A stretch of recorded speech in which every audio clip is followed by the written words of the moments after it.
নিজেদের পরাক্রমশালী ভাবতে শুরু করেছিল শেখ হাসিনা এবং আওয়ামী লীগের নেতাকর্মীরা। তাদের বিরুদ্ধে যারাই আওয়াজ তুলেছে তাদের কপালে জুটেছে নানা রকম নির্যাতন।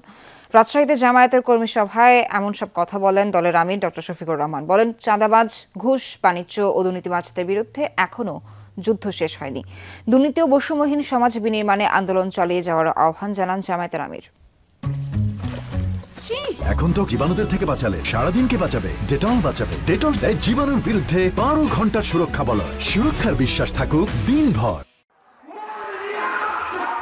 দীর্ঘ 15 বছর পর রাজশাহীতে জামায়াতে ইসলামীর বড় জমায়েত।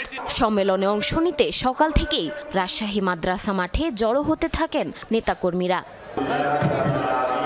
কুরআন তেলাওয়াতের মাধ্যমে শুরু হয় কর্মী সম্মেলন। যোগ দেন দলের আমির ডাক্তার শফিকুর রহমান। তিনি বলেন, জুলাই বিপ্লবে নিহতদের স্তূপ করে আগুন জ্বালিয়ে দেওয়া হয়েছে, গুম করা হয়েছে মরদেহ। তাদের রক্তের বিনিময়েই জোর করে চাপানো গোলামি থেকে মুক্তি পেয়েছে এদেশের মানুষ। আন্দোলনের শেষ দিনগুলোতে ইন্টারনেট বন্ধ করে দিয়ে সব কিছু অন্ধকারে রেখে অনেক লাশ গুম করা হয়েছে।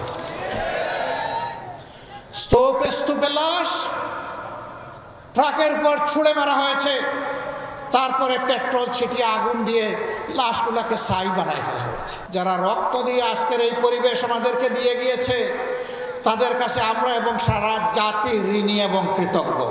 যতদিন দেশে চাঁদাবাজি, দুর্নীতি ও ঘুষ বাণিজ্য থাকবে ততদিন যুদ্ধ চলবে বলেও জানান জামায়াতের আমির। যুদ্ধ আমাদের শেষ হয়নি। আমাদের সন্তানেরা স্লোগান দিচ্ছে এখনো, আবু সাইদ মুগ্ধ, শেষ হয়নি যুদ্ধ। লড়াই চলবে ইনশাআল্লাহ। কতক্ষণ? যতক্ষণ না ইনসাফ এই জমিনে কায়েম হয়। ডাক্তার শফিকুর রহমান বলেন, নিজেদের পরাক্রমশালী ভাবতে শুরু করেছিল শেখ হাসিনা এবং আওয়ামী লীগের নেতাকর্মীরা। তাদের বিরুদ্ধে যারাই আওয়াজ তুলেছে তাদের কপালে জুটেছে নির্যাতন। তারা মনে করেছিল নিজেই সার্বভৌম। সার্বভৌম মানে সর্বময় ক্ষমতার মালিক।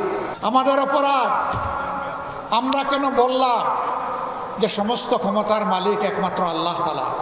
আমাদের নেতৃবৃন্দকে ফাঁসির রশিতে ঝুলানো হচ্ছে, বাকিদেরকে মৃত্যুর দিকে ঠেলে দেওয়া হচ্ছে।